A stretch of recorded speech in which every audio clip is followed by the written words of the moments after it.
Let's talk about the world's first quadruple A video game, Skull and Bones.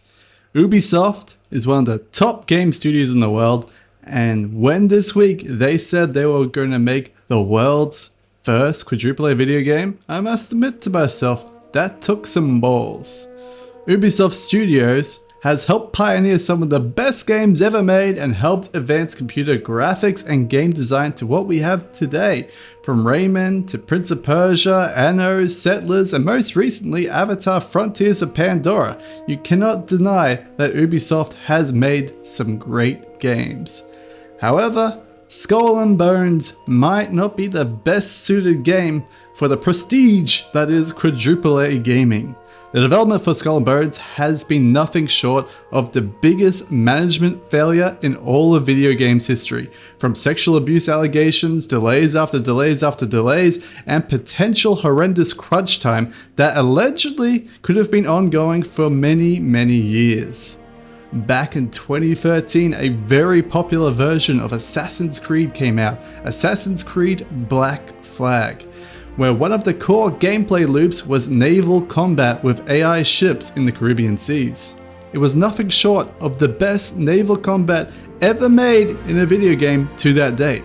A review from Destructo describes, "Sadly, all multiplayer content consists of on-foot gameplay, and ship combat has not been made an option, which seems like a tragic missed opportunity."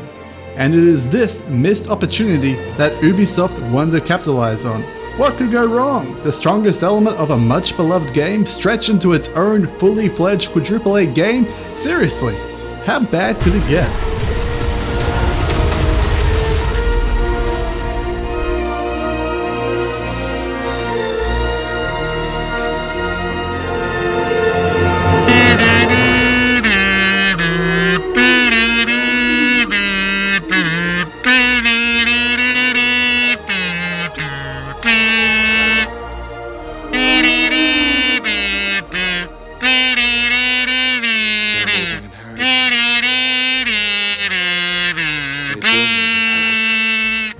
Development for Skull and Bones was originally born out of a desire to make a quick standalone spin-off from the Assassin's Creed 4 Black Flag with slight multiplayer focus. It was originally meant to be a spin-off expansion much like Far Cry 3's Blood Dragon standalone expansion game. It would use gameplay and graphics from the main entry, but customize it enough to give it its own feel and value, considering that Far Cry 3 Blood Dragon came out in 2013, the same year as Assassin's Creed 4 Black Flag. This was an obvious direction to go. However, multiplayer games are not anywhere near as simple to make or just release in a 6-month window when compared to a single-player focused Blood Dragon expansion. Now, because the game would not release within a 12-month window from the original game Assassin's Creed 4 Black Flag, executives and management decided that for the development to continue on this game, it would have to be its own fully featured game. Thus, the development of Skull and Bones began, and it was to be pioneered by Ubisoft Singapore, who did a large amount of the development on the original naval combat for Assassin's Creed 3 and Assassin's Creed 4 Black Flag. And with their recent work on the live service game Tom Clancy's TM Ghost Recon TM Phantoms, how could it not turn out? How could they not be able to turn this standalone expansion into a fully fledged game? In a Kotaku article from 2021 with unnamed developers of the game, they had this to say: "On paper, Skull and Bones looks like it's an easy game to make, but it's really not." From the same article, it continues, "Skull and Bones has been a lot of things in the years since it entered pre-production," developers told Kotaku. "At one point, it was set in the Caribbean, later it would be moved to the Indian Ocean. One version was inspired by Sid Meier's Pirates and played out in a fantastical world called Hyperborea, through branching multiplayer campaigns that lasted weeks. Another revolved around an elaborate floating base called Libertania, a cathedral on the water, as one developer described it, inspired by the mythical pirate colony of the same name. Most of these ideas never made it past the prototyping phase, but it still managed to take up an increasing amount of Singapore studios' time, as developers reworked designs and concepts for games whose core premise appeared to change with the wind. By 2017, the studio had tried to rein in its ambitions to focus on ship combat, and Skull and Bones was once again reborn, this time as a session-based shooter modeled after Rainbow Six Siege, but with boats! This was the version that was revealed at E3 in 2017. But Ubisoft wasn't ready to ditch the dreams of grander pirate exploration game just yet. It would still need a world and quests beyond the monetizable PvP grind. So in 2018, Skull and Bones returned to E3 with a PvE free roam mode called Hunting Grounds. Here, similar to the Division's Dark Zone, players could loot hideouts, fight one another, or work together to take on more powerful AI opponents. But this version of the game would eventually get scrapped as well, and by 2019, survival games like Rust and Ark Survival Evolved became Skull and Bones' new guiding stars. In addition to sailing, fighting, and looting, there would be resource management elements like crafting and trading. There would also be harsher stakes for dying, adding a roguelike edge to the pirate fantasy. It was particularly messy change in direction according to 5 current and former developers. The project's existing engine tools were ill-equipped to take players exploring on land for resources, and an additional layer of inventory were a pain to try and implement, they said. By 2020, direction had shifted yet again. 4 current and former developers told Kotaku the latest build of Skull and Bones will be different still, though many remain unsure what shape the finished game will ultimately take. It's not just that it isn't close to the finish line yet, it's still not even clear where the finish line is. "The game is still evolving," said one developer. "Everyone knows what an Ubisoft game is supposed to be, and the design simply isn't there yet." The project is now on its 3rd creative director, Elizabeth Pellin, who was formerly a vice president of editorial in Ubisoft's Paris office. Before her, it was Justin Farron, who some said had great ideas but lacked a clear vision for the game that aligned with HQ's ambitions.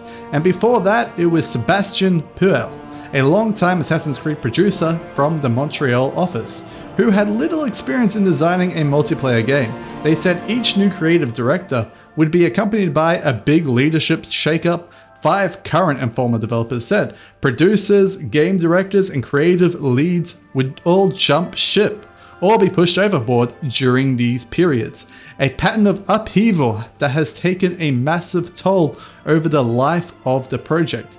Every time we got feedback from Paris, they would just freak out and change everything, and then change the people working on it. And that happened multiple times, said one former developer. This article was from 2021. Who knows how many new creative leads have come and gone since this article.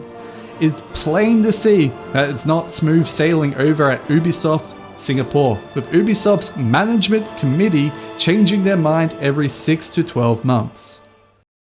Business news for you now, and French video game company Ubisoft has seen its share prices tumble as markets open this Monday. It's been dealing with what's been described as toxic staff behavior in the workplace. Catherine Bennett's with me on the set to talk a bit more about all of this. So Catherine, what's happening there? Well, the company announced this weekend that 3 of their top executives will be stepping down. That's their creative director, Serge Ascuin, the CEO of their Canada office, Yanis Malin, and Cécile Cornet, the global head of HR, who reportedly covered up this huge climate of workplace bullying and harassment within the company. So this all started at the end of June, when a number of women came forward on Twitter recounting their own experiences of sexual harassment, both at Ubisoft, in their Paris headquarters office, and in general across the gaming industry. And people, of course, began to name and shame. Now, the French newspaper, Libération, went on to then publish quite an in-depth investigation in the Paris-based company in their headquarters here in Paris, and brought to light around 20 different stories of sexual harassment, some dating back from many years ago. Now, one of the central figures in those harassment claims is Serge Ascuin. He's this powerful creative, or was this powerful creative director in the Paris office, who was accused of not only turning a blind eye to, but actively encouraging this workplace environment of sexism and aggression even towards staff. This would not be the only accusations and arrests from Ubisoft. 5 former executives from Ubisoft have been arrested by French police following a year-long investigation into sexual assault and harassment within the company. French newspaper Libération reported that 3 were arrested yesterday, with another 2 placed in custody today. The arrests follow complaints by Solidaires Informatique Union and 2 victims in the summer of 2021.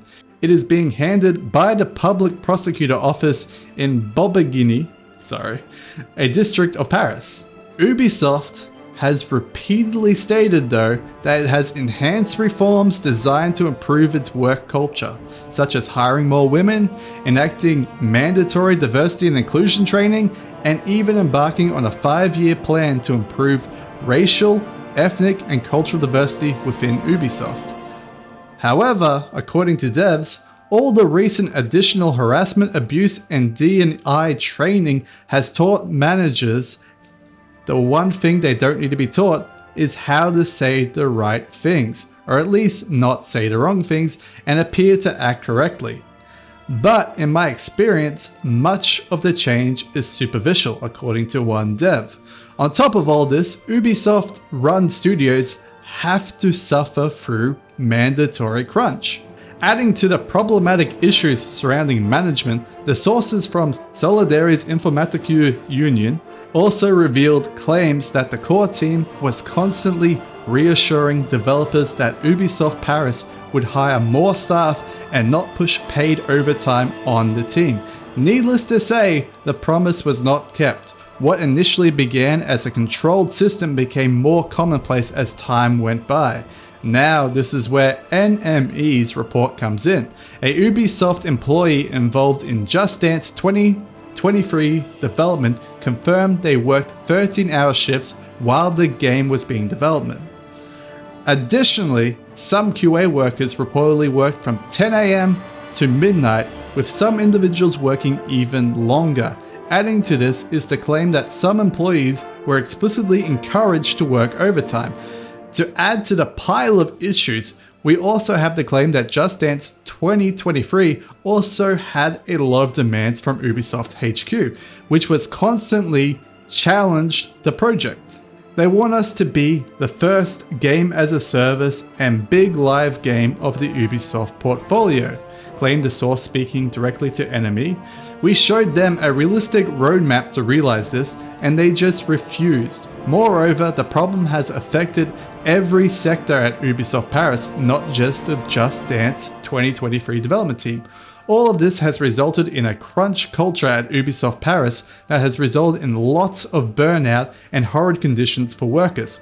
Of course, considering the way the company as a whole has been acting over the last few months, it stands to reason that 2023 hasn't been the best year for the company.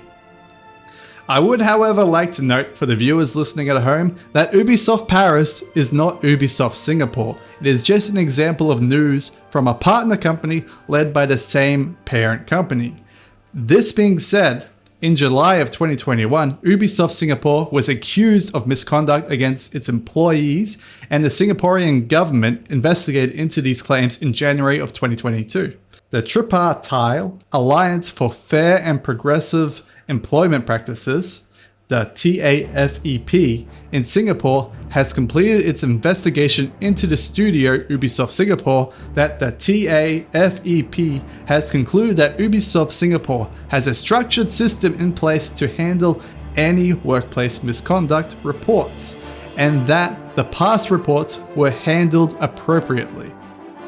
So, from fears of sexual and labor exploitation to incredibly indecisive management and a revolving door in the creative direction leads, it is plain to see why Skull and Bones became mired in mud with delays upon delays upon delays.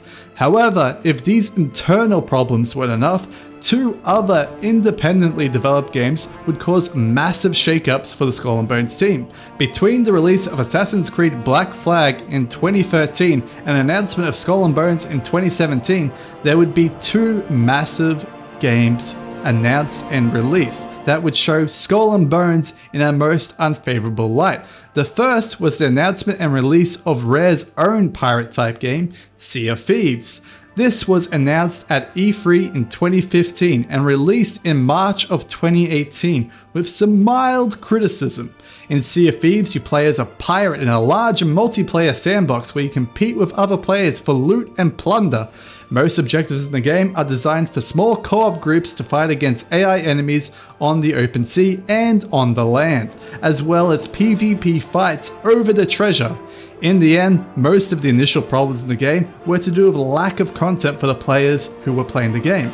This has since been fixed over the life cycle of this live service game being updated for over 5 years from 2018 to 2024, with a large commitment from Microsoft. Would Ubisoft be willing to give their pirate type game the same amount of love when most of the player base that would be willing to play this type of game would rather play a cheaper or a more full experience from Sea of Thieves? To make things far worse, back in 2016, before the game was even announced at E3, there was a Kickstarter from fellow Australian Tyler Newton and American Dakota Walls, who created and released the game Black Wake, a crew vs crew game where multiple player manned ships fought other player manned ships in attempts to sink each other, quickly swapping tasks with each other from manning the sails to firing volleys of cannon fire at the enemy ships, all with a first person perspective. Which leaves me with a question.